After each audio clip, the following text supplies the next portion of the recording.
স্থানীয় সময় বুধবার জিসিসি সম্মেলনে যোগ দেওয়ার আগে সিরিয়ার প্রেসিডেন্ট আহমেদ আল শারার সঙ্গে বৈঠক করেন মার্কিন প্রেসিডেন্ট ডোনাল্ড ট্রাম্প। এ সময় উপস্থিত ছিলেন সৌদি যুবরাজ মোহাম্মদ বিন সালমান। এর আগে সিরিয়ার নতুন নেতৃত্বের উপর ভরসা রেখে দেশটির ওপর থেকে সব ধরনের নিষেধাজ্ঞা তুলে নেওয়ার ঘোষণা দেন ট্রাম্প। মার্কিন প্রেসিডেন্টের এমন সিদ্ধান্তে অনুষ্ঠানে উপস্থিত সৌদি যুবরাজ সহ সবাই দাঁড়িয়ে করতালির মধ্য দিয়ে স্বাগত জানান। সিরিয়ার নতুন সরকার দেশকে স্থিতিশীল করতে ও শান্তি বজায় রাখতে সক্ষম হবে বলে আশা প্রকাশ করেন তিনি।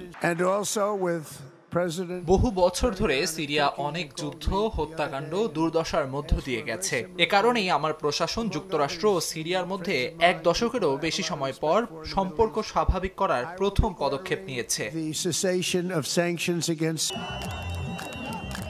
ট্রাম্পের এমন ঘোষণার পরে সিরিয়ার রাজধানী দামেস্কে দেখা গেছে স্বস্তির নিঃশ্বাস।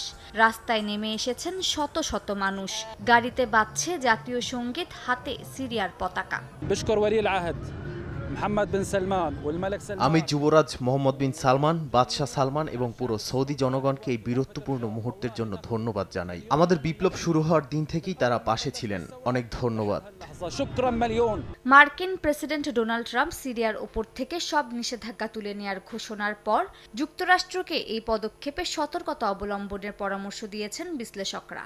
যুক্তরাষ্ট্র ভিত্তিক গবেষণা প্রতিষ্ঠান ডিফেন্স প্রায়োরিটিজের মধ্যপ্রাচ্য প্রোগ্রামের পরিচালক রোজমেরি কেলানিক মনে করেন, সিরিয়ায় বর্তমানে স্থিতিশীলতা থাকলেও ভবিষ্যতে নাও থাকতে পারে। সেক্ষেত্রে সমস্যার সম্মুখীন হতে পারে মার্কিন প্রশাসন। মালিহা সুহরওয়ার্দী, সময় সংবাদ।